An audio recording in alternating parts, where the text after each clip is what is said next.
In this episode, I am honored to be joined by Derrick McManus. Derrick McManus was shot 14 times with a high-powered rifle. He had multiple massive life-threatening injuries and was lying on the ground for 3 hours before rescue. He saw the white light due to blood loss, and the first doctor he saw said he was about 30 seconds from death.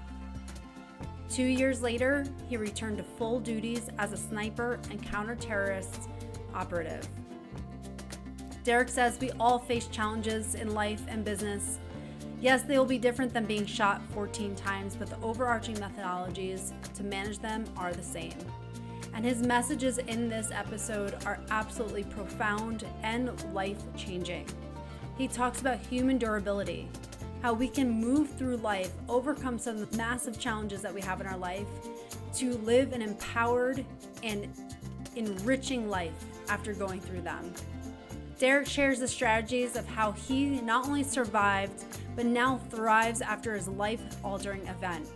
He shares the mindset he had, he shares the emotions he experienced, and how you can cultivate a resilience in your life to overcome even the hardest struggles. This conversation with Derrick was so profound and really is inspiring to see how strong the human spirit is in the face of adversity.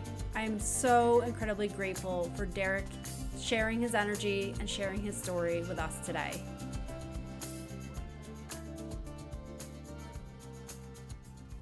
Welcome to the podcast, Derrick McManus. Thank you so much for being here. I know this is going to be an amazing conversation based on our chat last time, and I want to jump right into it. But first of all, thank you for coming. Absolute pleasure to be here. I'm really looking forward to this, just based on your personality and the chat we had last time. I came away from it excited, and so I'm looking forward to this chat. Amazing. Yeah, and me too. And I just love your message. And I want to start out because your story that you shared with me, and I only got part of it, was so profound and just hit me in such a immense way. And I would love for you to share your story and what you've gone through and where you are today. Yeah, beautiful. Thank you. So my story starts off with I joined the police force when I was straight out of school, and I went into the police force because my brother wanted to be a police officer. I didn't know what I wanted to. My brother was my hero, so I've gone, whatever my brother wants to do, I'm going to do it. And the rest of my family and friends all said, you only want to do it because of Brian. I've gone, no way. It's my thought. My brother went on to become a butcher, but I had to stick with policing. Otherwise, I'd prove everybody right. So I didn't go in as a passionate police officer who lived, sleep, breathe, but I did enjoy it, and I was very good at it. I say so humbly, but I got many accolades for it. But there was one time in my career where I was getting bored. It wasn't my passion, and this will tell you how old I am. I was looking through job ads in the newspaper. There was no Seek in my day. There was nothing online, but I was looking through it, and people are saying, why don't you become a detective? Why don't you go and work in the dog squad? And somebody said, why don't you go to Star Group? And I've gone, Star Group? Actually, that sounds like an interesting thing to do. I can't think of anything else. So while I'm trying to find out what I want to do, I'm going to go and enjoy myself in Star Group. Now, I went in there knowing that Star Group, Special Task and Rescue, are responsible for high-risk arrest, hostage seizure, counter-terrorism. In fact, I was sent away to our military elite, the same as your Delta Force or your Navy SEALs, and I was trained in counter-terrorism and brought those skills back to police. I was close quarter protection to the Queen when the Queen came out and other dignitaries. Cliff rescue, cave rescue, mine rescue. It's a very, very exciting, exhilarating place with all the challenges and excitement, and the opportunities to step up to leadership and make decisions and take action. It does come with some inherent risk. So I loved it. My mother had a different opinion about it. But I went into that section, and you can only get into that section by being highly recommended by your bosses, going through an extensive, exhaustive selection process. But I got in there, and I'd been operating in there for 5 years. I had specialist skills of sniper, underwater recovery diver, as well as tactical diver, and obviously the counter-terrorism skills that I brought back from the army. Um, After about being in there 5 years, we were tasked to arrest a guy, and he had a warrant for his arrest. He'd failed to turn up in court for 197 counts of fraud. We knew that this person could be violent, potentially could be violent. He'd never done anything in the past, but he had the potential. So they asked Star Group to go and arrest him rather than the local police. We've got more skills, more equipment, all those sorts of things. We went there. He obviously wasn't real keen on being arrested, and he started shooting. He fired 18 times, and I was his target. At this stage, we'd gone to the front of the house. We'd not call and say that we were the police. And this video is actually available either on my website or on YouTube. And you can see I'll go to the front of the door, dressed in full police blue uniform and wearing what we call flak vests.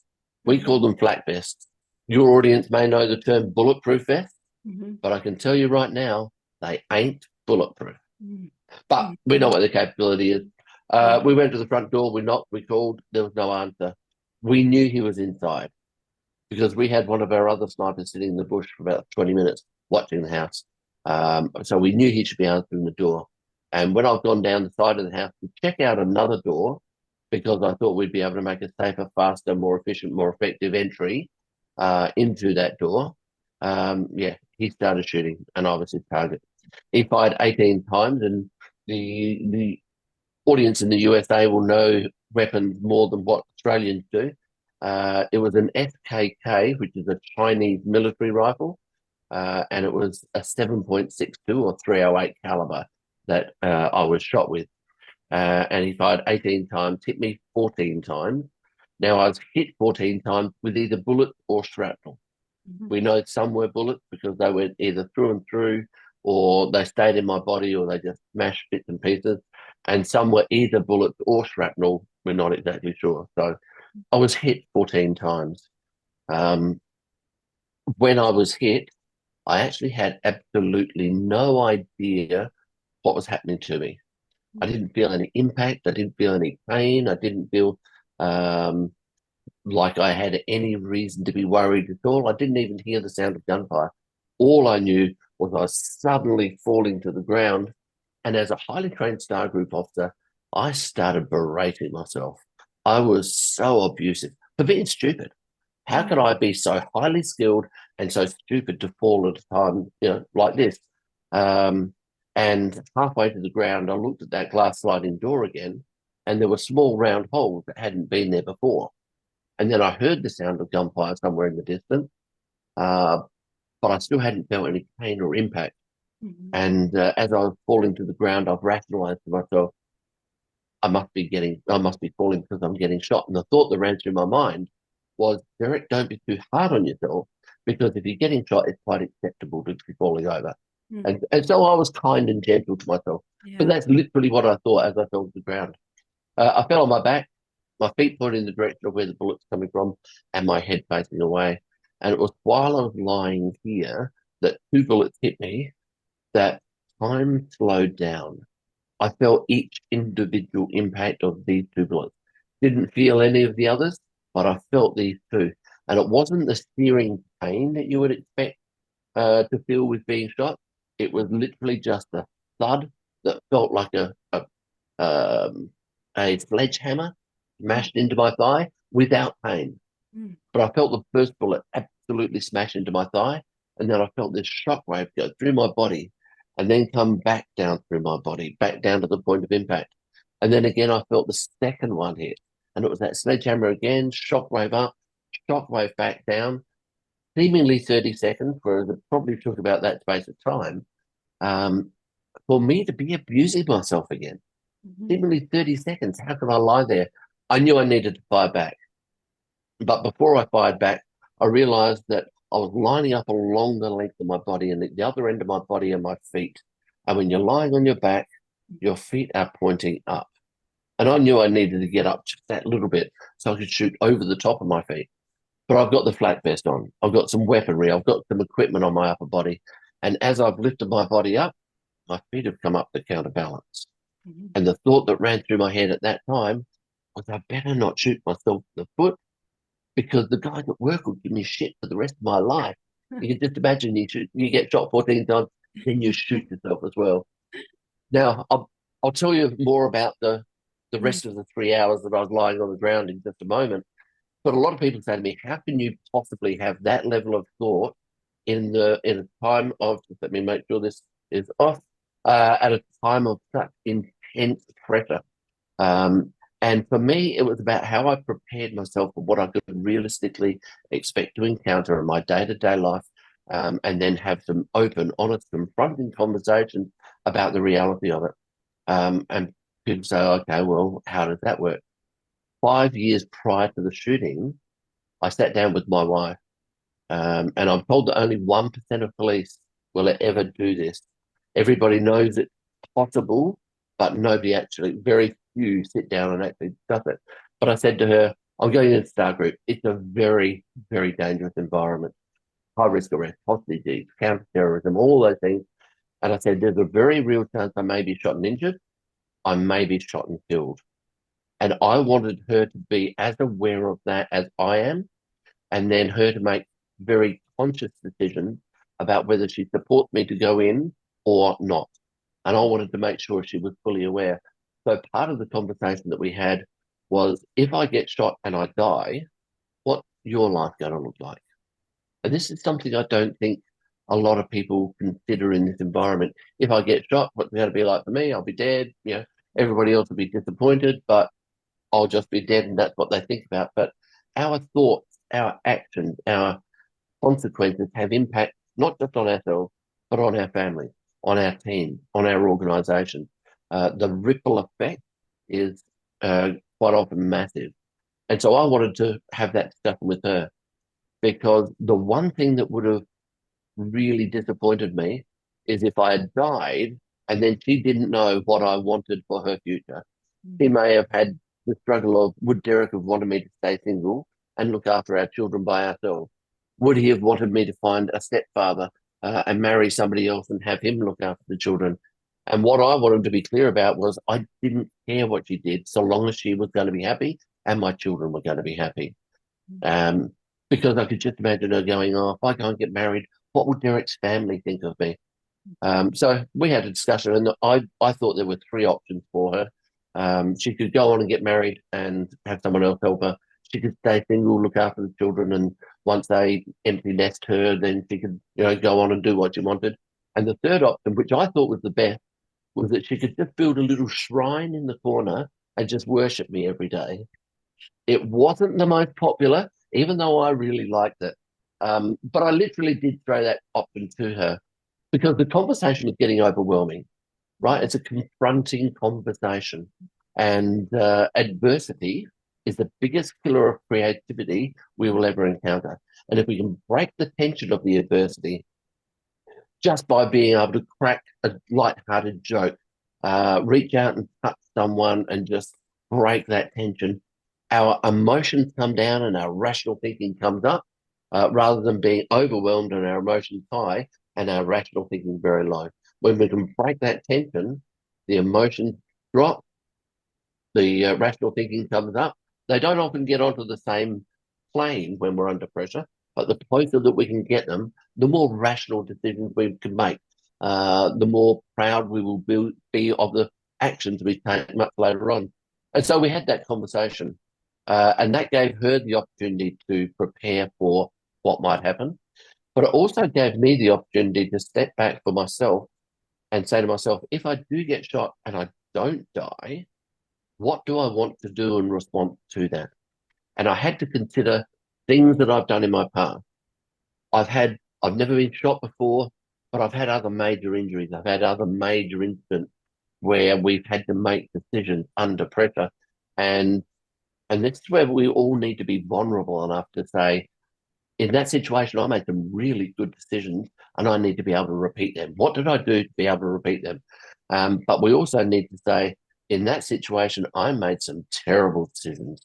I could have done much better in that situation, what should I have done that would have been that I have the capability of, what that would have got me a better result in that situation. And I had a look at those and I said, if I do get shot, what's going to happen in my mind and then in my body? And I know that our natural response to these sorts of pressures, whether they're physical or whether they're just psychological, emotional, is to go into fight and flight mode, absolute panic mode.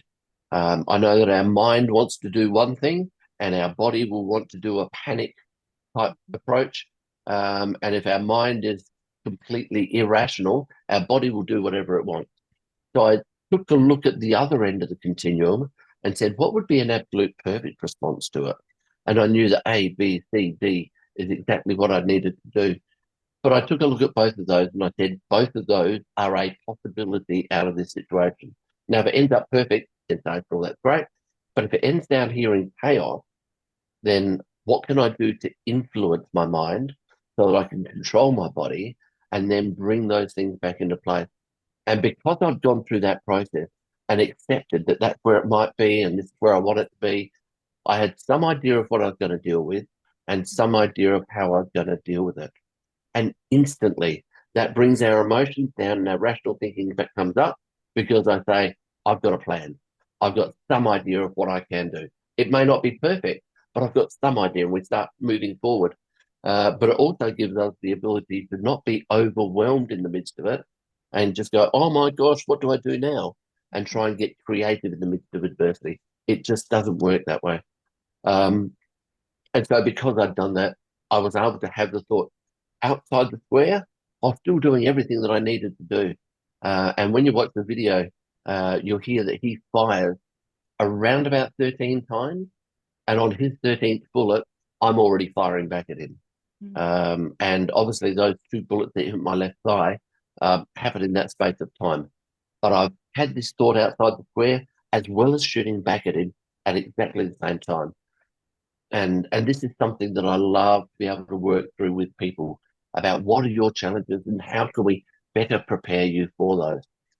But when I fired back, he stopped. I then barrel rolled to my right, rolled along the ground a couple of times, and despite the injuries that I was dealing with, I managed to get to my feet. Now, the injuries that I'm dealing with, I have been shot once in the left forearm. It hit the radius, broke the radius in two places. That's a larger bone in the forearm. Broke it in two places, severed the radial artery, completely severed it, damaged nerve, stretched tendon. There was a piece of shrapnel from the bullet that lodged in my right wrist, and that severed the ulnar artery. But that piece of shrapnel stayed in there. So 2 severed arteries, 2 bullets in my stomach. I've lost large intestine and small intestine. 2 bullets in my left thigh, and I lost about 30% of the muscle in my left thigh. 3 either bullets or bits of shrapnel skipped across the back of my left calf. 1 bullet went through my right Achilles tendon, took out about 80% of the thickness of my Achilles tendon for about an inch, inch and a half. 1 bullet or bit of shrapnel went behind my right knee, and there were 3 bullets that hit me but didn't actually penetrate. One of them hit a piece of equipment on my left thigh, stopped a third penetration in there. Another one hit a ceramic plate on my chest. Now, the soft body armor doesn't stop this type of bullet, but the ceramic plate, which is stronger than metal, but very, very heavy, that took a direct hit. And that was right over the heart-lung area. So if it hit there, things could be very, very different. And the last one hit an area of the flak vest that we call the groin flap. It pulls down to protect the femoral arteries, and I think it's there to protect other things as well. But that bullet got caught in that groin flap, and there was no damage. And I consider that a significant hit as well. But with those injuries, I'm now standing. And I'm staggering around the corner. Obviously, I can't walk properly because of all the injuries. And I look at the ground next to me, and there's just a trail of blood on the ground. And I've gone around the corner, and I've only gone about 7 or 8 meters. My legs start to grow weak through shock, loss of blood, the injuries, and I drop to my knees. I crawl along on my knees for 2 or 3 meters. Body gets weaker all again, and I drop to my hands and knees. And I crawl along for another 2 or 3 meters. And then I looked up at where I was going, and there was a fence in front of me. There is no way in the world I was going to have the energy to climb that fence. And so I just collapsed to the ground, rolled onto my back, and that's where I stayed for about the next 3 hours. Wow. Now, at that point, my mind did go into a state of panic. All I wanted to do was turn time back and do something a little bit different and not end up where I am. And my mind was in such a state of panic and wanting to turn time back that I remember times in my childhood where I used to watch Superman on TV, and it was real people doing acting with very bad CG, but we loved it at the time. But there was this one episode where the San Andreas, what do you call it? The San Andreas The fault. um, fault line. Thank you. Mhm. San Andreas fault line had an earthquake, Mhm. and Lois Lane was driving and got caught in it, dropped into the fault, into the chasm, and he died. Mhm. And Superman, broken hearted, he says, "I know what to do." He jumped into the air, flew around the world backwards, spun the world backwards. She came back out of the chasm. She was alive again. Everybody was happy. I was literally lying there trying to figure out how I get Superman to come and do that for me now. Mhm. That's how irrational my thoughts were. My emotions were massively high. I'd never seen myself in this situation. I didn't know what to do. My rational thinking had dropped to absolute lowest fight and flight mode. But this is when the shooter started shooting again. And this time he was shooting above me and he was shooting through brick, and there was dust falling into my eye. And instantly I knew that I needed to get a grip of myself and I had to face reality. We Mhm. can't turn time back. I had to be able to accept the present as the present is and deal with the present as the present is. If I was going to have any chance of survival and thriving in the future. And my plan went back to what's my perfect response. The Mhm. 4 things that I needed to do: A, B, C, D. First one, control panic. Don't let panic take control of the situation. And there's a whole range of things that we can do to control panic. Control shock, the body's physiological response to either physical or psychological trauma. The body reroutes blood to the essential organs of the body, the muscles for fighting or running, and it drains a lot of the blood out of the brain to be able to do that. And one of the areas it drains is the prefrontal cortex. And this is where we do our higher level thinking, our problem solving, our creativity. And when there's not enough blood in there, we don't function well at all. So when we can control the shock factor in our body, that blood will start flowing back to those essential organs for higher level thinking, and we'll be able to start utilizing it. The third one was I knew I needed to slow down my heart rate and I needed to slow down my breathing, Mhm. because if I could control those 4 things, it would slow down my rate of bleeding and I would survive for a little bit longer. Move forward to when I was rescued, the first doctor to get to me. We had a conversation probably 4 months after the shooting, and he's repeated this conversation again on TV. And he said, Derek, all the textbooks say that you should have died. The only reason you didn't die is you didn't read the textbook. And so he says that I defied medical knowledge. I had 2 severed arteries and I was lying on the ground for 3 hours. I had lost so much blood and I was watching it pooling on the ground next to me, um, that one of the first guys to get me said he knew it was me on the ground, but he couldn't recognize me. There wasn't enough blood in me to give me pigmentation in my skin. My lips, my nose, my ears just were one palette of color, and they just couldn't recognize me, even though they did know it was me. Mhm. Now I've got lots more story to tell, but I'm going Yeah. to give you a chance to. Yeah, I would love to I would love to go back because like what I'm hearing from you is that mental preparation is just absolutely key for helping you survive that moment. And talking about your mental preparation with your wife, mental preparation with yourself, and going through, worst case scenario, best case scenario for someone who's listening.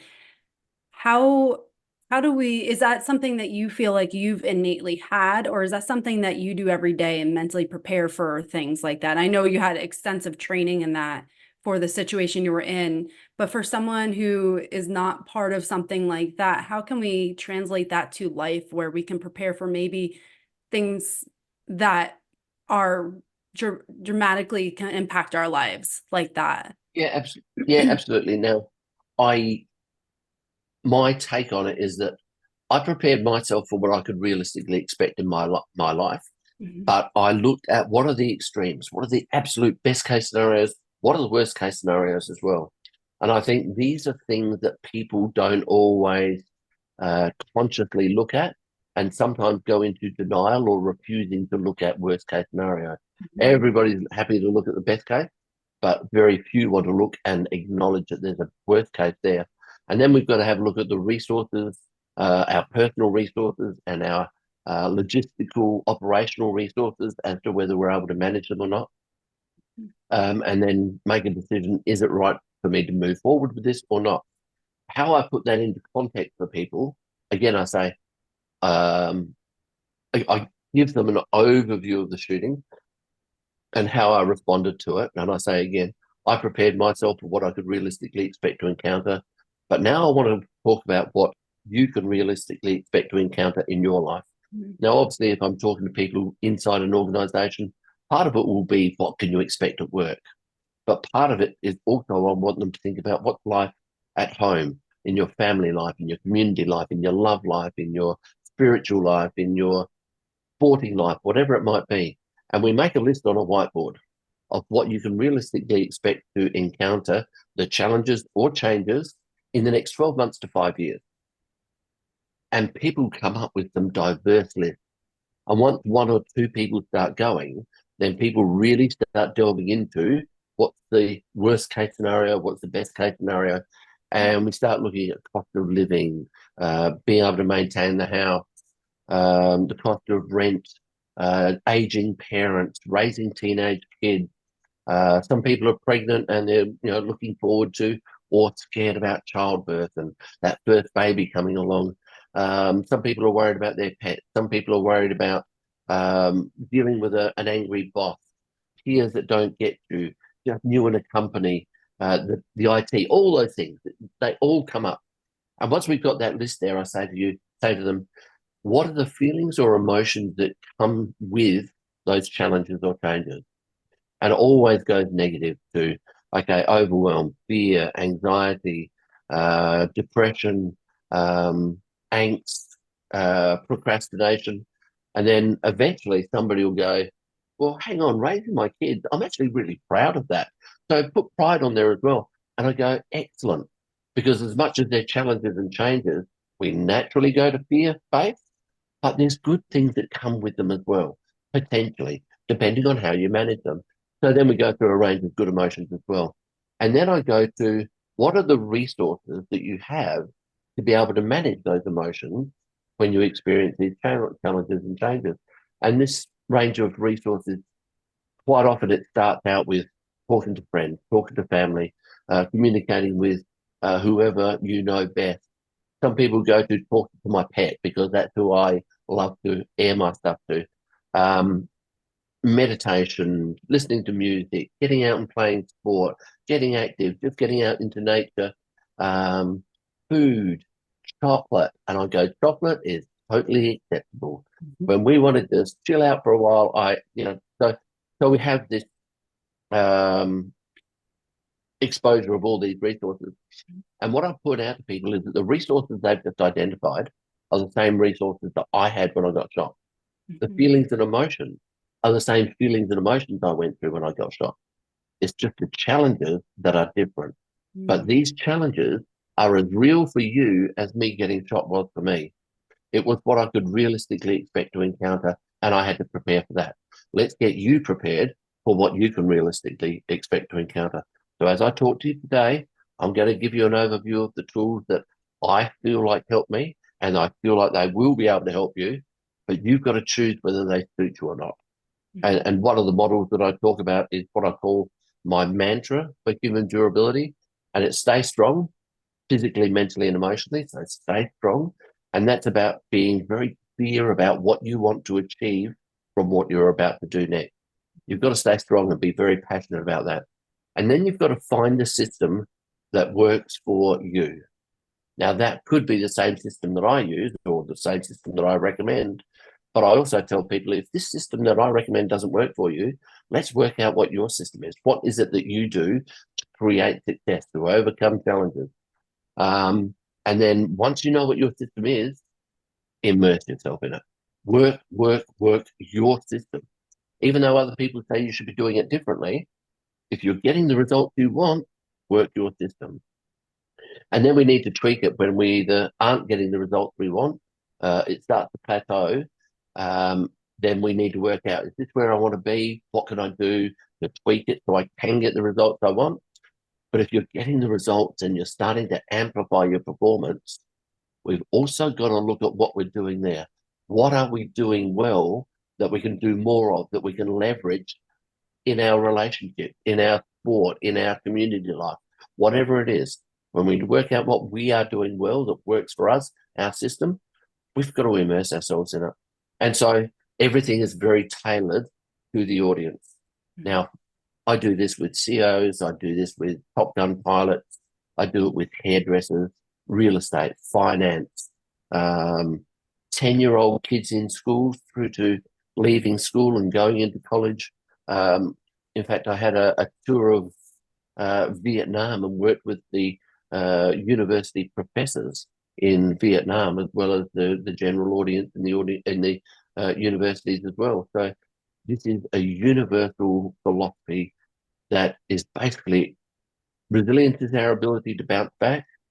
Human durability is what I talk about, and that's about sustaining optimal performance, no matter what the challenge is.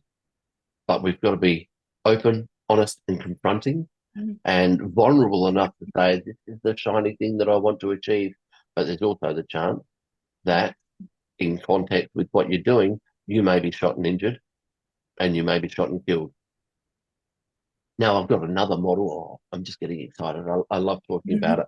I've got another model, which when you work through the model, it's basically a contingency planning model. And it is about open, honest, confronting conversations and taking a look at what is it that you want to achieve? What are your resources to do it? What are the indicators that tell you it's going well? And what are the indicators that tell you it's going badly?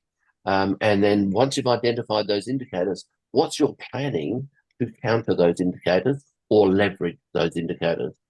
Now, when things are going badly, quite often people, and I'm sure you've got friends that you can relate to, you and I would never have done this, but we see things that are going wrong and we just go, oh, I see it, but I don't want to talk about it. Oh, I see it, but I hope it comes back on track naturally because I don't know what to do because we've never thought about it. But if we say, I know what the indicator is it's going to tell me, and I see, oh, that's happening now, I've also got a plan to say, if I see that, let's take action now. Because if you don't do anything, you get down the track, it falls over, you go, the work, I know I should have done something. I knew that. But it's because we get overwhelmed. Our emotions go high. Oh my gosh, I don't know what to do. They told me this plan will work. I'm going to stick to the plan rather than going, I know what to do at this time. And two levels of comfort come out of going through this model. The first level of comfort is, oh my gosh, those things are scary. I don't know whether I'll be able to deal with them. Let me look at my knowledge, my learning, my experience, my training, my team around me, my support, my finance, my infrastructure. And most importantly, not only what you've got, but what your gaps are. What are the gaps in that? And once we know what they are, then we can say to ourselves, is this a good idea or not a good idea to go forward?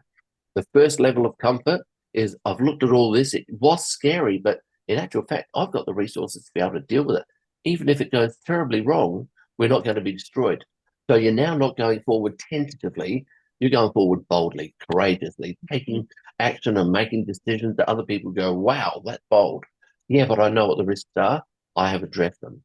The other level of comfort is one that it gives most people a lot more comfort in themselves to say no. Because you have a look at the resources and you see the gap and you go, do you know something? If that happened emotionally, I wouldn't be able to handle it. It would destroy me. It would destroy my relationship. We don't have the finance. We don't have the expert. Whatever it is, you can, once you've analyzed that and you've looked at it in that detail, you can actually step back and say, no, we're not going to do that. But instead of saying, because it doesn't feel right, I'm just not sure, where I would say, we're not going to do it for this reason, these reasons, then you're able to articulate it. And when you can articulate that to your family, to your friends, to your team, then they will have more respect for you as a leader. Mhm. But it also gives them the opportunity to discuss why we're not going to do it. Okay, I'm not going to do it for these reasons. Oh, but Derrick, have you considered, in regard to that one, I have actually got personal skills that can fill that hole. I didn't know you had those skills. Okay, maybe we can now go forward. So it gives you the opportunity to discuss it broader. But the two levels of comfort are either I'm going to go forward courageously because I can handle it, or no, I'm not going to. And it becomes very comfortable when people just go, okay, I know what I'm doing now. Stress levels come down. Mhm. Confidence, courage, belief in our capacity goes up because we've had a look at what our capacity is.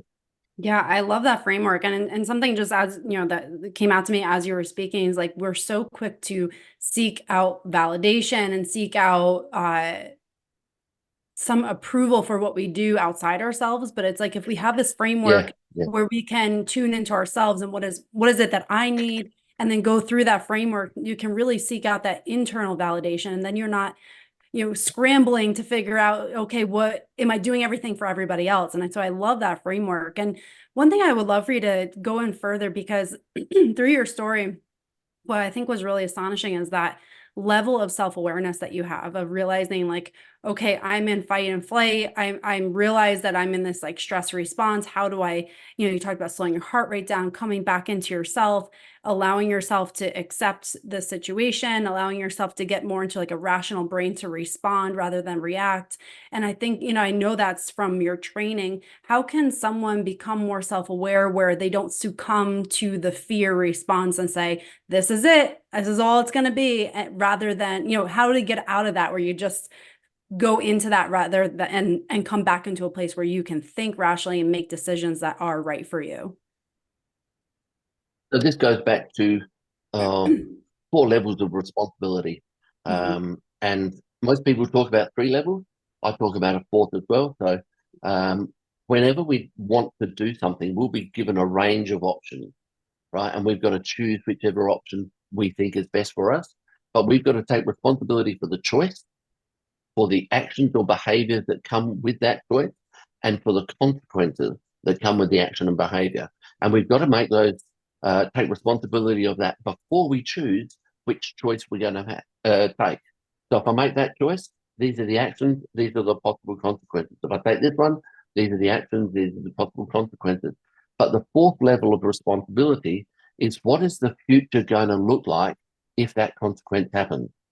Now, this came for me with my wife at the time, where we discussed, you know, if I get shot and I die, what's life going to look like for you?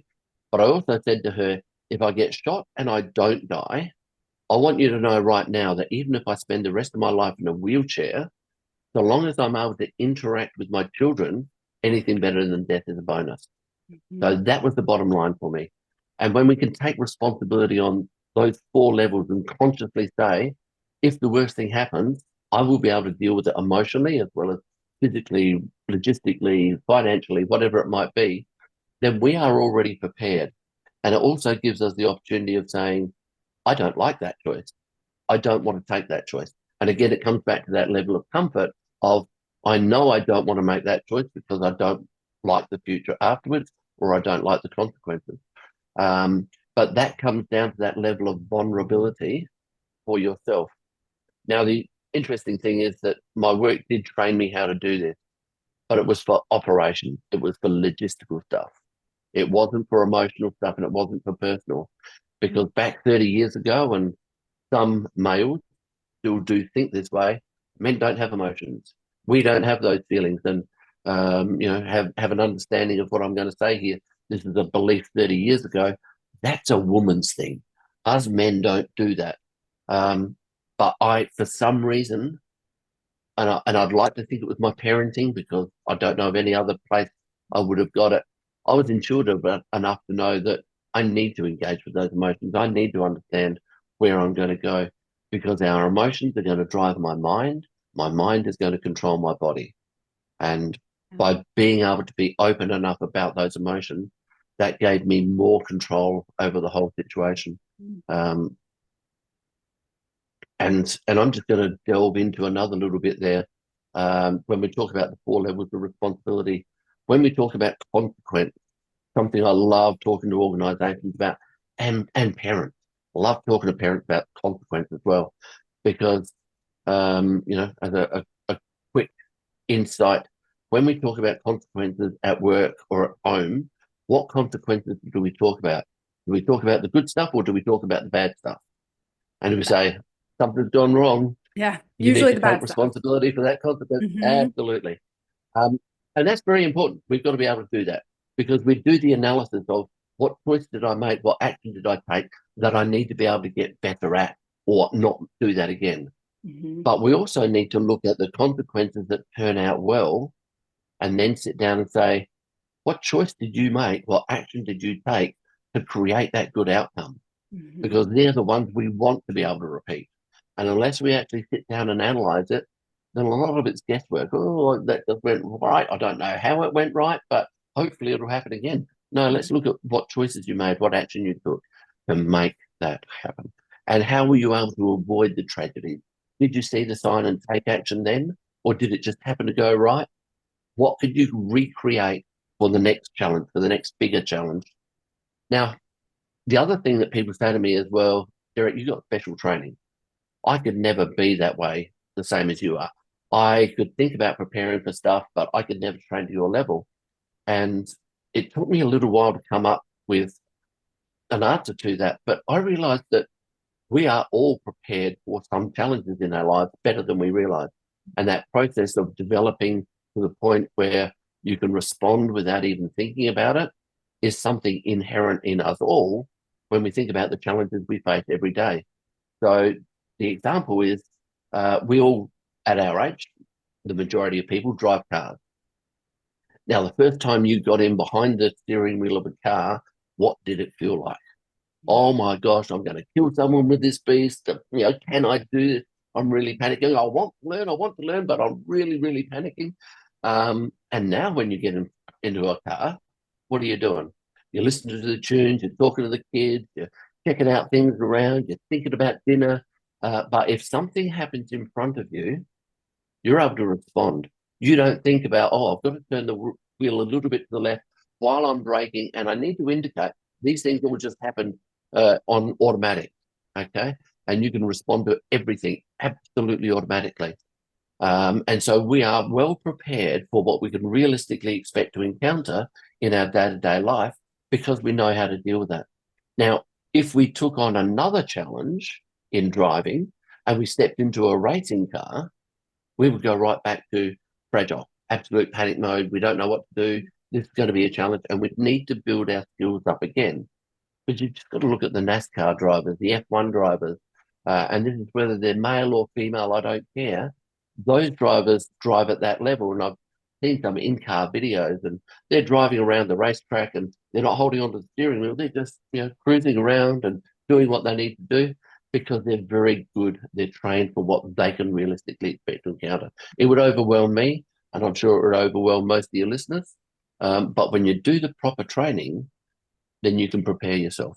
And that's why I like to look at that first list of what can you realistically expect to encounter, and let's be vulnerable enough to be real and list those things. And then how do you prepare for it? Yeah, absolutely. And I love what I've heard from you is like that action and taking the action and then learning from it, whether it turned out the way you anticipated or if it didn't, there's always learning that you can do from it. And it's like that action that gives you hope in it and also allows you to go forward, whether it's the wrong action or not, you can continue to go forward because you're going to get something from it. But I feel so many of us get that stagnant placement where you let the fear overcome you and then you just stay stuck in your comfort zone. You never try to go to the next step. And it's that lack of action and just moving forward, even if it ends up being a failure.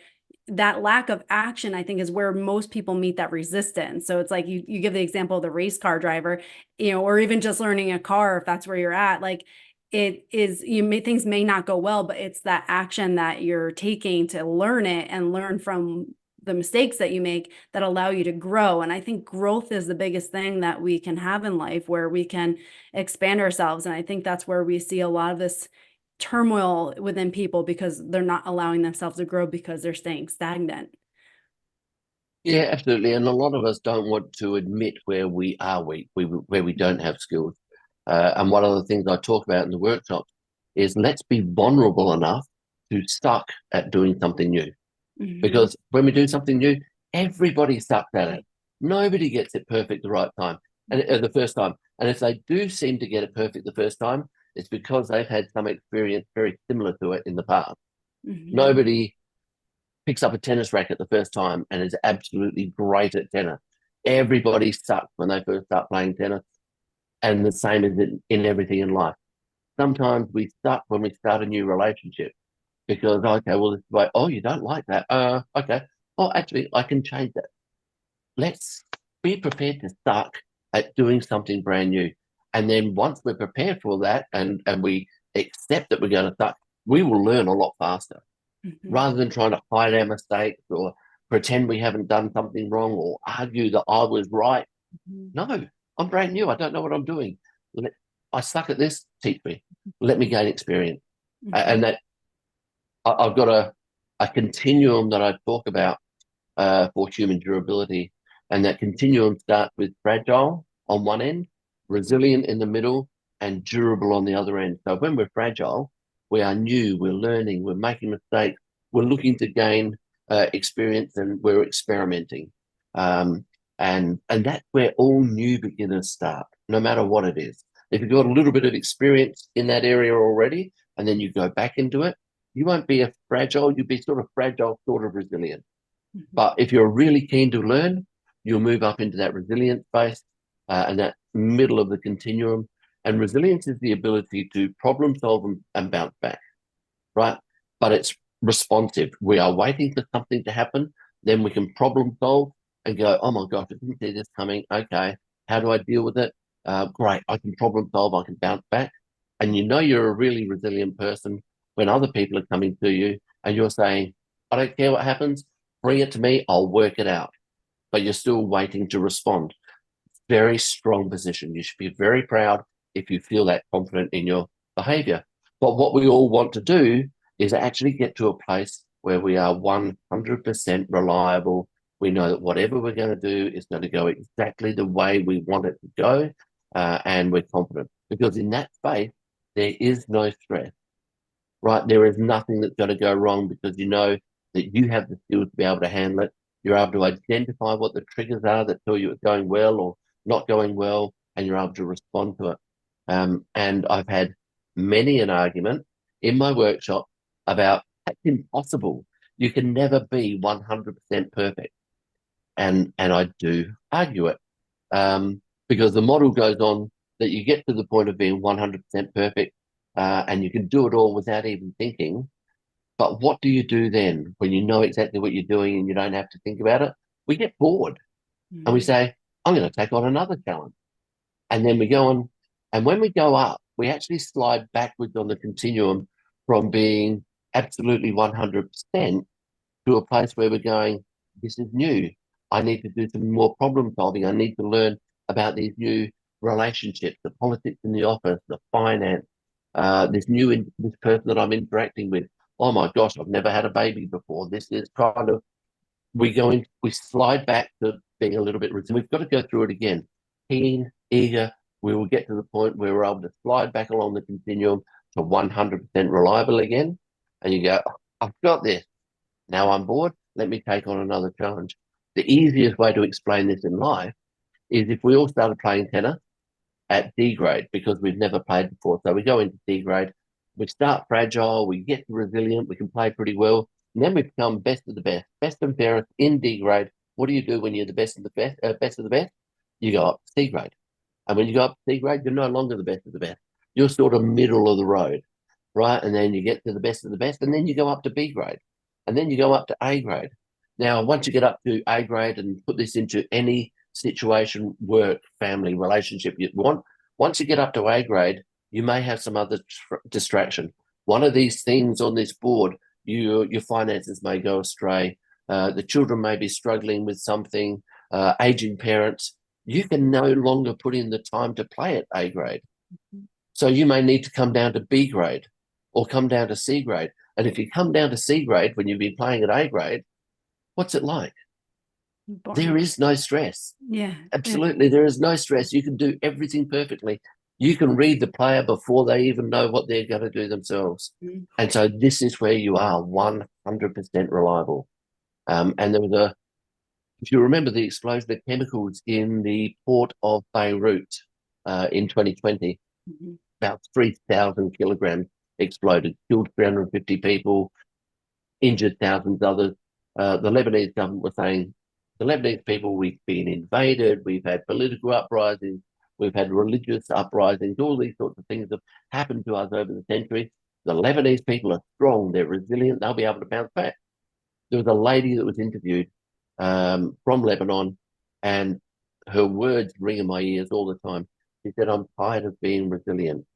I just want to be able to enjoy my life. Mm-hmm. It's good to be able to solve problems, but we don't want to be solving problems every day. We want to get to that point where we go, you know something? I've got this. I know what I'm doing. And break it down to the blokes cooking a barbecue. You know, when you've got your teenagers cooking the barbecue, you go, oh my gosh, I don't know what's going to go on here. But you get someone who's done the barbecue 20, 40 times, you go, excellent, I know what's going on. He's drinking his beers while he's cooking the barbecue. We get to that point where we know exactly what we're doing. Mm-hmm. And I think that's where everybody wants to get to. To move from fragile to resilient, we can do it ourselves. We can research, we can read, we can examine, we can talk to people. But the easiest way to do it is getting a coach, a mentor, a guide, someone to help you through, and someone who will allow you to experiment and gain experience. We will make mistakes. They need to be understandable. The worst thing you can do is have a micromanager who goes, you're not allowed to make a mistake, you've got to do it perfectly, because then we become scared. And we're not only fragile, we now go further back and we are fearful, right? So if you get that good manager or that good partner in life and you're able to make mistakes and they go, oh, not a problem, I understand that. This is how we can get through it. They mentor you. You can move to resilient very quickly. And so that's external stuff, helps you to get there very quickly. To move from resilient to durable, this is about internal. I know how to solve problems. I now know how to anticipate problems. And we're able to build up our confidence, our courage, our belief in our capacity, and belief in our systems, rather than second guessing ourselves. We know that our system is well and truly able to work for this. And once we get to that point, we take that next step and we say, I know I've got to fine tune my systems, right? And you drop back to resilient. I just need to fine tune the systems, build up more confidence, more courage, more belief in my capacity, more belief in the systems that work for this new challenge. And then you'll move back along there. And every now and then you'll get hit with a challenge. Maybe you'll have a work challenge and a home challenge that hit you at the same time, and you'll go all the way back to fragile. But I like to say to people, it doesn't matter where you sit on the continuum. It's what you need to do to move back along that continuum.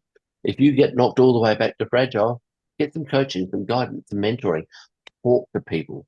The most important thing we can do. If you just get knocked back to resilient, okay, work on your skills, work on your courage, work on your decision making. Take a look at what the taking responsibility on 4 levels. Know what those outcomes, consequences are going to be and what it will look like in the future afterwards, and get really comfortable with being uncomfortable. I love that. I love that visual of the continuum too, because I think it's enough to like remove us from feeling like it's not okay to start something new or fail. And then when you realize like, oh, I'm just here, that's the natural course of how it would be. And then you're less likely to come down to yourself and realize like, this is just how it works. You're just going through the processes to get to that point where you can be more resilient and then more durable throughout the course of it. And I love that. And it's not that you stay there either, and realizing that you continue to take the action to move yourself up. Otherwise, you're not going to continue to progress forward. So I love that. And just realizing that life happens and that you have to adjust to that. And that's a real course throughout that. Absolutely. The other really interesting thing about that continuum is that, and just durability generally, is that in some places in our life, say we've got a new baby, in that arena, we're going to be fragile. But in our relationship, in our partnership, even though we've got a new baby, we are completely durable. We are on the same page. We're absolutely sensational. But at work, we may just be resilient. I'm halfway into a job. I'm just getting used to it. In our sporting life, we may be absolutely brilliant. In our community life, we may be lacking a little bit. So understand that we have different levels of skills in every different part of our life. We don't have one plateau for everything. We have different skills. We are great at some stuff. We're not great at others. And so when other people are great at what we'd like to be, maybe they are not so good at the things that you are. So understand that we are on different levels all over the place. And wherever you want to focus your energy, you have the ability to improve. You've just got to be well prepared for what the things are that will go wrong and be able to say, I see that happening. This is what I'm going to do. And things, like developing in tennis, you don't go into C grade and then instantly go up being the best. There's a process. There's a time that takes, and some skills are harder to learn and some skills can pick up easily. And sometimes we're able to, I call it the portability of ideas, the portability of skills. We can take a skill from one place that has nothing to do with it, but just say, oh my God, my system for dealing with that actually can be used in this. It's a different area altogether, but it's a similar skill, and bang, you can move very quickly that way. But we've got to be looking at our other skills, our other areas of expertise or exposure that we've had in our life, all the way from being a kid all the way up to being, my age now, old age pensioner. Yeah, I love it. And I think it's helpful. Like, I have not heard it explained that way. And I think it's just so helpful to see it in that way and realize like all the different aspects of you and that they are all at different levels and we'll all be adjusting. But the common theme is that action and having a plan and a system and trusting and receiving guidance along the way. So I absolutely love that. What I want to do, I would love to get back into your story because I want to hear Yeah.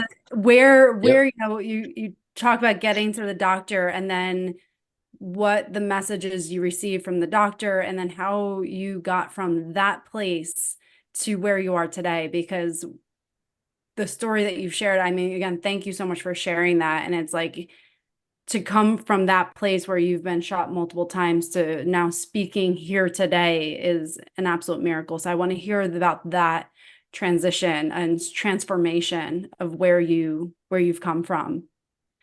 Okay, so very quickly, for the 3 hours that I was lying on the ground, essentially I was fully conscious, monitoring my body closing down.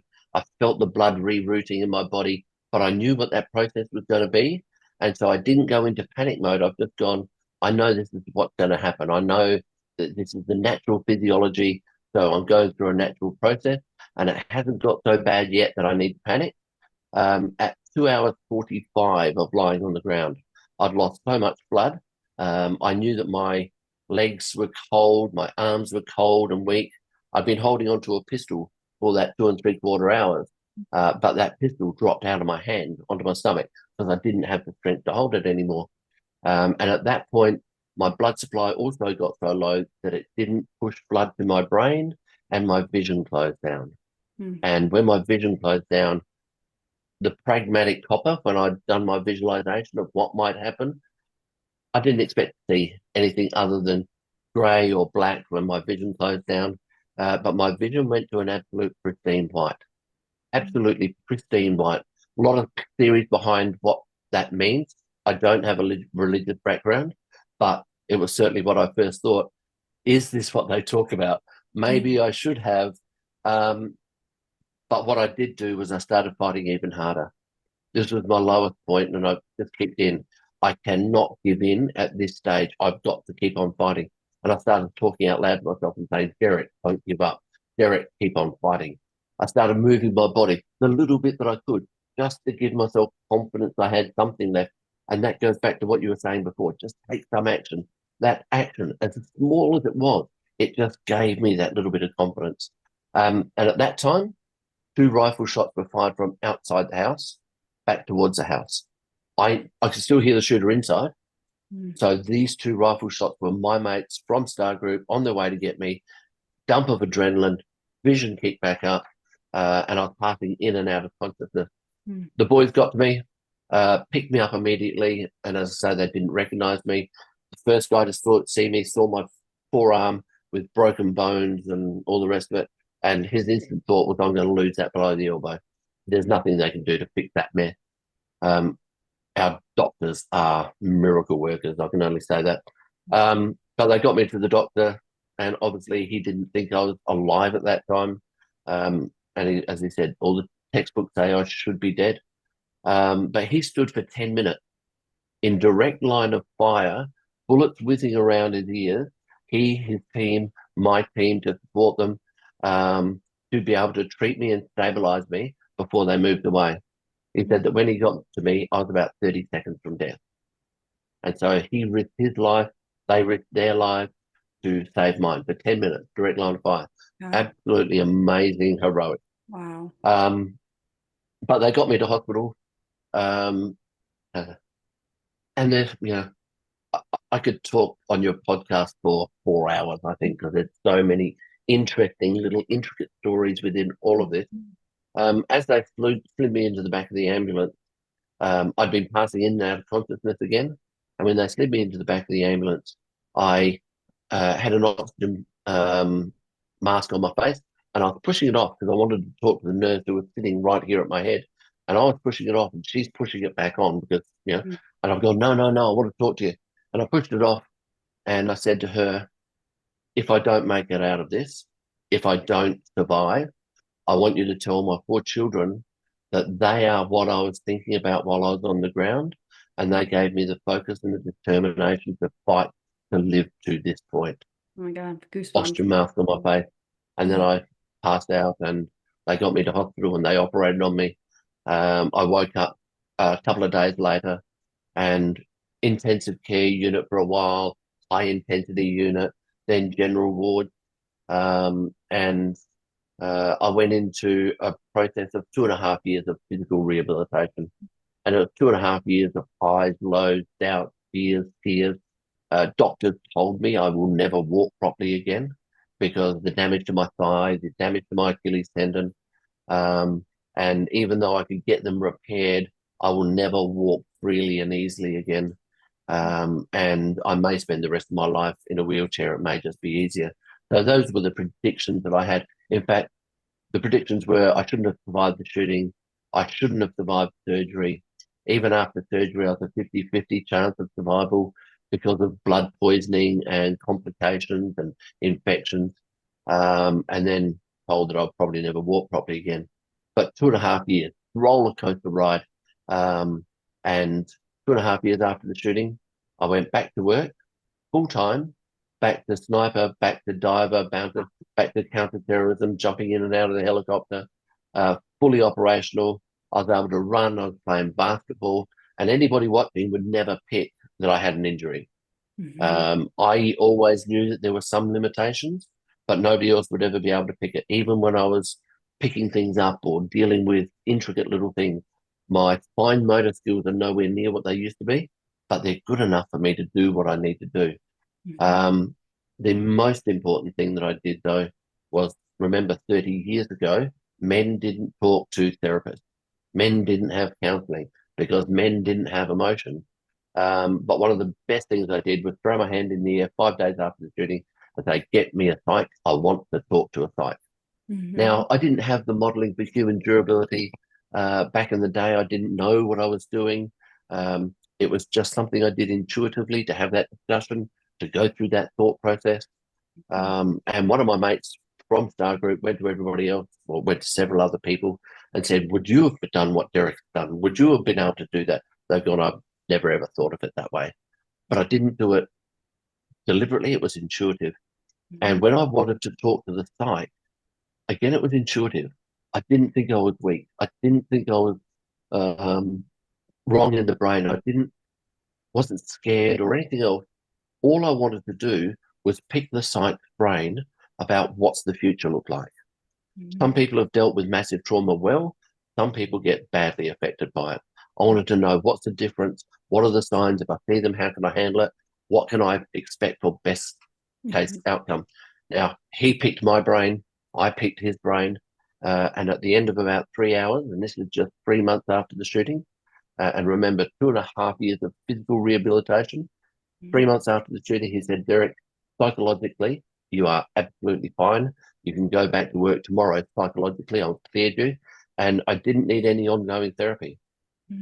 After going through all that emotional as well as physical trauma, I didn't need any ongoing therapy. Part of it was that in the 3 months in the lead up, I'd had panic attacks. I had nightmares, but they didn't last long enough to be of clinical nature. Because when I said, how am I going to be affected if I do get shot? What are the feelings? What are the emotions? I knew that people have PTSD. I knew that people have flashbacks, nightmares, triggers, whatever it is. And so when it started happening to me, I've just gone, I'm normal. Okay, I can manage this. I understand what the process is. I know that that's just because of that, and they are most intense immediately afterwards, and then they dissipate afterwards. One of the incidents was probably about 4 days after the shooting. I was in hospital and at about 3 o'clock in the morning, sleeping quietly, and there was absolute calamity outside my room. Things were going clang and bashing and all over. Instantly, I've gone, oh my gosh, somebody's going to come and kill me. Now, I'm bandaged up. I'm in so much pain that I can't move. I was just lying there waiting to die. I knew, absolutely convinced someone was coming to kill me. After a few minutes, maybe 5, 10 minutes, I don't know what it was, I started listening outside and I thought, okay, it only happened once. There was only one amount of calamity. There's no shooting, there's no screaming, there's nothing going on further. Okay, it must have just been some sort of accident out there. I'm probably not going to get killed tonight. And my emotions started coming down and my rational thinking started coming back up. And I just accepted it. I've gone, okay, that's natural. Straight after this, that's natural. If we have a car accident in the car, the next few times we drive the car, we go, oh my gosh. But eventually you just go, oh no, I've got this again. I know what I'm doing. And it was the same for me. So it didn't last for a clinical length of time. It's got to go on for at least a month continuously and be interrupting your natural life for at least a month, and then it'll have a clinical diagnosis. For me, it was only 1 or 2 times.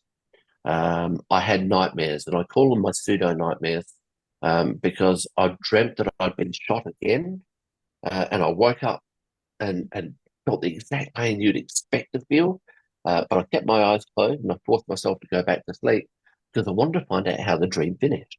As it turned out, I rolled around a corner and woke up in a safe place, and so it was a pseudo nightmare. I'd gone through this nightmare, I'd gone back into it, and they call it lucid dreaming. And I've only learned that term after I was talking about the dream to other people. But I went back into the dream and I made it end the way I wanted. I found a nice, safe place. So it was my pseudo nightmare, and I disclosed this all to the psychiatrist, and he's just gone, Derrick, you've got this. You know exactly what you're doing, and you don't need ongoing therapy. And I know that you will come back to me if you believe you need it. Now, I've never had PTSD in relation to the shooting. And do you have a question? I've got something else to tell you. Yeah, I Very do. interesting, but Because two people could have gone through the same situation and could have gone very different paths. And I think it's so profound absolutely. that you were able to come to a place where you could have, that self-talk that was soothing. You were able to emotionally regulate yourself. You were able to regulate your nervous system, bring yourself back to a place of calm and stillness. And someone very much could have gone through the exact same thing that you went through and been in it, fully in it. What do you think, or, fully succumbing to the fear around that and experiencing PTSD? Absolutely. And so very much, what do you think was the differentiator between the path you took and the path that may have happened or you may have gone down? This is where that whiteboard exercise has come from, because I have had this question many times, and I was well prepared for what I could realistically expect to encounter. I had some idea of what I was going to deal with, some idea of how I was going to feel as a result of it, and some idea of what are the resources that I'll be able to use to manage it. And in the full whiteboard exercise, I go to column 1, 2, and then I go to column 4. So that third one that I've talked about is actually column 4. And when I get to the end of a presentation or a workshop, I come back to what I call column 3, and I say, now that we've had all these discussions, what are the indicators in your life that tell you you need to access these resources to manage these emotions? Mm-hmm. And it's both the negative and the positive. When do you see that? And people start talking about, oh, when I start getting snappy with my partner, when I don't have patience with the kids, when I get overwhelmed at work and I can't make a decision. And all these indicators tell you, okay, I need to take some action. Okay. And that one of the actions that really comes out a lot is take 10 minutes away from my desk, or take 10 minutes away from that family Christmas, New Year's, Christmas dinner, or I'm trying to think of what's the big day you have, Independence Day, Thanksgiving Day, Mm-hmm. because those are sometimes high pressure situations where family are getting together and they're not actually enjoying it. Take Mm-hmm. 10 minutes away from that. Go and relax and know that it's the right thing to do, and then come back when you're better prepared to deal with them.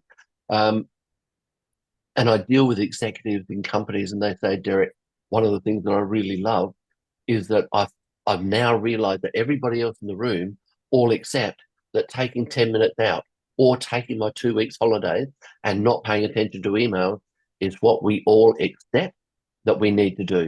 Mm-hmm. But we are all too guilty to do it because we think we're going to be judged. Mm-hmm. But when we start talking about these things and having those open, honest, confronting conversations about the reality, if this is happening, this is what I need to do, and everybody else supports me, oh my gosh, I feel better about doing it. And we're more likely to take that action. So that whiteboard exercise is essentially what I'd done. And being vulnerable enough to know I'm going to make mistakes. Mm-hmm. Things aren't going to go perfectly. I am going to be succumbing to the nightmares, the flashbacks, the triggers, because they are normal. And if they have happened to someone else, there's a real chance they may happen to me. Mm-hmm. Now, the benefit is that what's happened to other people is that PTSD, that depression, that anxiety has continued on. Now, there's lots of valid reasons for why that may continue on. But for me, I was able to take control and relax into them and just go, you know something? It's not a sign that I'm weak. It's not a sign that I'm pathetic. It's not a sign that there's something wrong in my brain. It's all just a natural response, and we're able to manage it. And I spoke to the right people. I Mm-hmm. didn't just rely on myself. I've gone, I don't know enough about this. There was a gap in my resources, my level of knowledge. I went and accessed the expert to tell me, give me an insight. Now, interestingly, and I've never thought about this before, when I talk about find your system, there were things that the psychiatrist said, no, this is what I think you'll be able to do. And I've gone, that doesn't feel right. They said, okay, well, alternatively, would you think about trying? And I've gone, no, even that doesn't quite. So we came up with third option, fourth option, fifth option, and we bantered backwards and forward. Fortunately, I really hit it off with the psychiatrist. Um, but I was looking for the system that worked for me. What he first suggested didn't work for me. So I dug deeper and I looked for other options, and he was willing to give them to me. Mm-hmm. And so this is where we've got to trust that we've got to find our system. Yes, I love that. And And I what will love work for me, but oh, I'm sorry. Go yeah, ahead. go on. Yeah, I was just saying, I love that you talk about that. It's like you have the suggestions from, the counsel that you had around you and the help that you had around you, but then almost filtering it through your own knowing and knowing what's in alignment with you. And I think that's so important, and having that self-trust of like what's in alignment, what's not, what feels right, what doesn't feel right. I love that. I think that's such a profound thing, because we can often Thank blindly you. follow people that maybe it doesn't resonate with us, and we follow them because maybe they're authority figure, we're like, well, they know best. But it's really tapping into your inner authority, realizing that like, you know what's right for you, and you will seek out the correct resources to fill that and align with that. And I love that. I will also throw a caution in there that when things sometimes go to such a degree wrong, Hmm. then we've got to allow ourselves to just go, the expert knows, and I'm going to do exactly what the expert says. Yeah. And that goes to probably my final story for you. Mhm. In that 2 years after the shooting, I still hadn't got back to work, but 2 years after the shooting, my marriage broke down. And my children were what got me through the shooting. But when my marriage broke down and I left the house, I now didn't have 24/7 access to my children. I wouldn't be able to be there if they had the nightmares. I wouldn't be there if they fell over, if they wanted to, play with their toys. I didn't have that. My social circles got broken. I didn't sleep well. I didn't eat well. I was training to go back into Star Group, but I wasn't training hard. I was still, very, very fit already, but I still wasn't training passionately. Um, and I was going down into depression, but I did not see it. Even though I'd had this conversation with the psychiatrist, here are the signs, blah, blah, blah, I related that to the shooting. I didn't relate it to anything else in my life. But going through my divorce, I started going into depression, but I didn't recognize it. What I did recognize was that I was missing the passion to train hard. And I did the float analysis, and I've gone, that's because I'm not eating well. So I'm going to go to the doctor. I'm going to get a blood test, and he's going to tell me what pill I need to take, and I'll get my energy back, and everything will be all right. When I went in to see him, I told him the history, and he said, Derek, what I want you to do is take a anxiety, stress, depression, PTSD, tick click questionnaire. And I've gone, easy, no worries, tick click, tick click. Gave it to him, and he said, Derek, you've got mild depression and mild PTSD. I literally sat there and went, damn. Okay, how do we deal with it? Mm-hmm. And I had to completely give myself over to what the doctor suggested because I didn't know it. I didn't recognize it. I didn't know what to do. I gave myself over completely to what he suggested. I went away and did that, came back a month later just for a regular checkup. And he's gone, Derek, you're back on track. No problems at all. It has dissipated. You can go on. Just be aware of what those signs are. Now, the reason I was able to get over it in a month, I believe, is I was open to the fact that it was possible. When the doctor told me, damn, it was disappointing. But okay, this is natural. Other people have dealt with it. Other people have got through with it. Tell me what I need to do. And I gave myself over to him. I didn't go into denial. I didn't go into, no, this isn't the manly thing, whatever else it might go through our heads. And I've just gone, what can I do? And as soon as I started getting better, again, I started saying to him, what else can I do? How can I do it differently to be able to keep control of it? And we had a deep, deep discussion about that. So even though the shooting, no PTSD, no anxiety, no stress, depression, I got it when I went through divorce. So it can hit us in the bigger things, it can hit us in the smaller things. So this model of durability, it's just universal. It works everywhere because I believe that's what I did to get over that anxiety, that depression, just completely immersed. I talk about two different models of resilience. One is functional resilience, to be able to get through day to day, week to week, but it's also a model for resting, relaxing, replenishing, re-energizing, and then being able to re-engage. So that's functional resilience. And then I talk about aspirational resilience. And this is where we all want to live because we all want to be pushing ourselves and achieving and getting great things and just being able to keep on going. But we all know that if we live in aspirational too long and we are absolutely pushing ourselves, we will go into burnout. Mm-hmm. So durability comes from knowing that I see the sign that tells me it's going wrong. I need to click back into functional. Take my 10 minutes out from the dinner table, take my 2 week holidays, go and have a picnic on the beach with the kids, go and get a massage, whatever else it might be. I need to click into functional.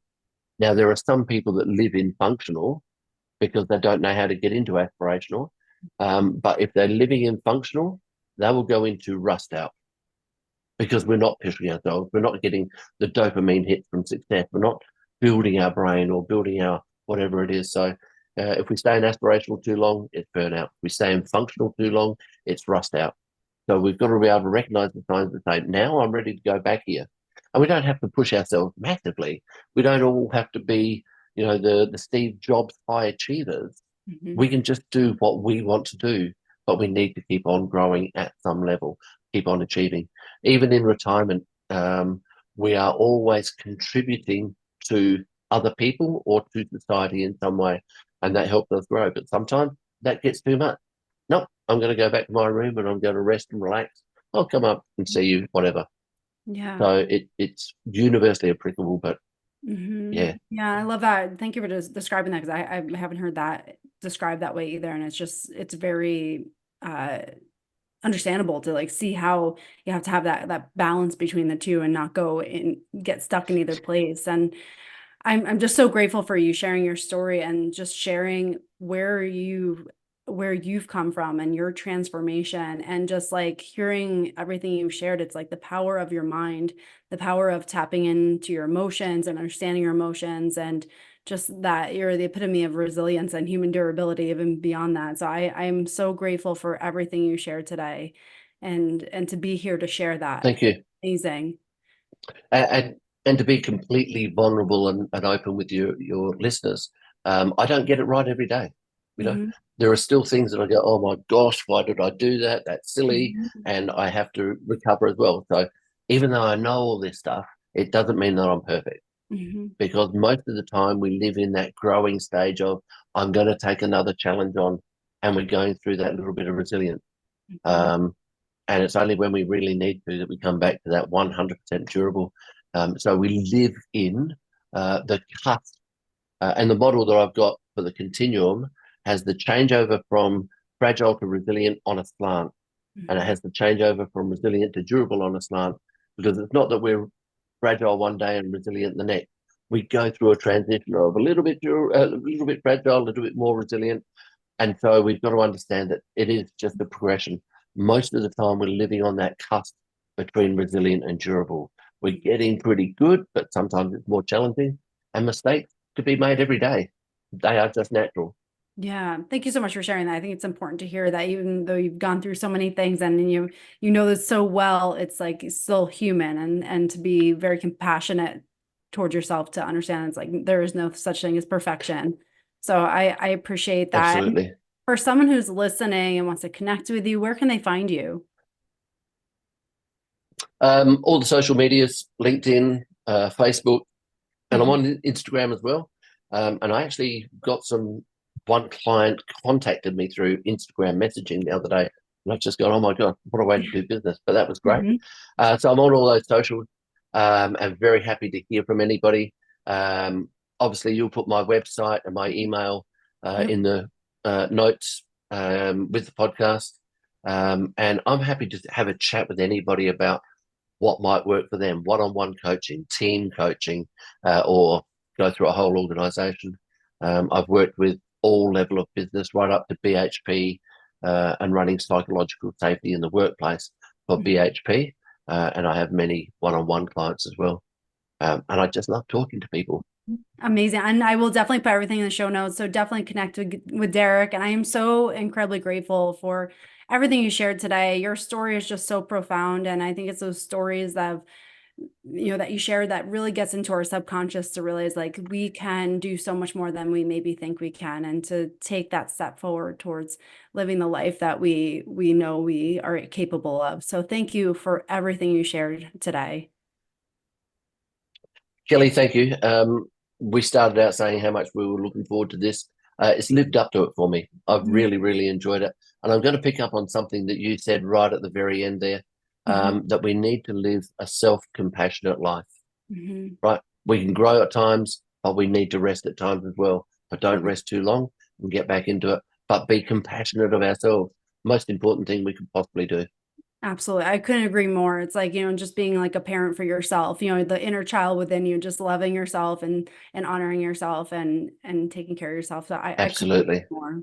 Thank you so much. I think Yeah, that's and such a profound they were your message words. to share. Yeah. And I absolutely, I mean, I live that, and something I've had to learn in my own life. So I completely agree. And again, thank you for everything you've shared, for being here today, for sharing your energy. And, for everyone listening, thank you for tuning in, and definitely connect to Derrick. And again, thanks for spending your precious time with us. Thank you so much for tuning in to this episode of Rewiring Health. I hope you found our conversation both enlightening and empowering. If you enjoyed today's episode, please subscribe to Rewiring Health so that you never miss an update. Also, I would love to hear your thoughts. If you could take a moment to rate and review the show, it would mean the world to me and help others discover the power that we all have within us to create change and create the life that we truly, truly desire. Thank you so much for spending your precious time with me and sharing the energy of the show.